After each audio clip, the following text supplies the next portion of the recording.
Tu as entrepris justement au niveau du Sénat et tout ce que tu continues à faire, voilà, avec toutes les équipes des autres élus. Oui, d'abord, vous dire bravo pour cette belle mobilisation. Bravo pour montrer que personne n'a renoncé et qu'on peut gagner ce combat. Oui, au Sénat, nous avons été mobilisés et moi, vous le savez, je suis membre d'un nouveau parti qui s'appelle la Gauche républicaine et socialiste, mais je siège avec mes collègues communistes, écologistes, républicains au groupe CRCE. Et nous nous sommes mobilisés dès le premier instant, sans lien d'ailleurs avec les organisations syndicales, pour convaincre nos collègues que cette privatisation était un mauvais coup pour le pays.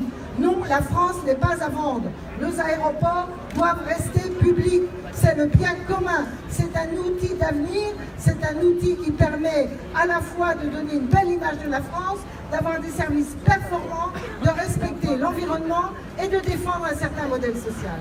Alors nous avons réussi au Sénat à convaincre nos collègues en leur montrant que dans beaucoup d'autres pays, même les plus libéraux, on n'allait pas jusqu'à privatiser les aéroports.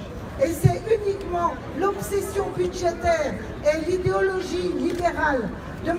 Macron, qui sait toujours mieux que tout le monde et qui ne veut pas écouter le peuple, que nous avons quand même réussi à faire que le Sénat vote contre cette privatisation. Ce qui veut dire que l'essentiel des forces politiques de ce pays, à part la République en marche, sont défavorables à cette privatisation. Beaucoup des arguments, Christian les a donnés, vous les connaissez par cœur. Maintenant, ce qu'il faut, c'est se doter de moyens, d'un rapport de force qui nous permet d'enrayer la mécanique. Enrayer vite, parce que vous avez vu ce qui s'est passé à Toulouse.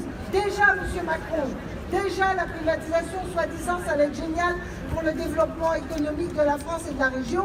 On voit ce qu'il en est. Cette décision a été cassée, mais néanmoins, nous avons maintenant, on ne sait pas comment l'État pourrait redevenir propriétaire et ça risque de coûter cher. Donc là où il voulait économiser, ça risque de coûter cher. Nous avons lancé ce référendum d'initiative partagée. On attend l'avis du Conseil constitutionnel. Je pense qu'il faut lui lancer un message à ce Conseil constitutionnel. Il est garant du bon fonctionnement de la République, et le bon fonctionnement de la République, c'est que le peuple puisse être entendu et qu'on ne puisse pas faire des mauvais coups en catimini. Il faut qu'il accepte le référendum et nous nous mobiliserons pour les 4 milliards, les 4 millions 5, 4 milliards et 9, heureusement, 4 millions 5 de signatures.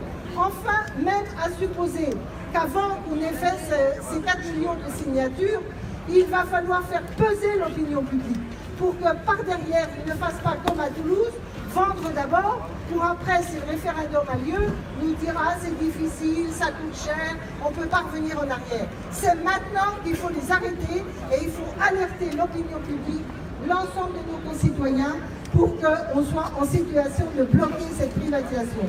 Non au mauvais coup de M. Macron, il doit nous entendre, nous gagnerons.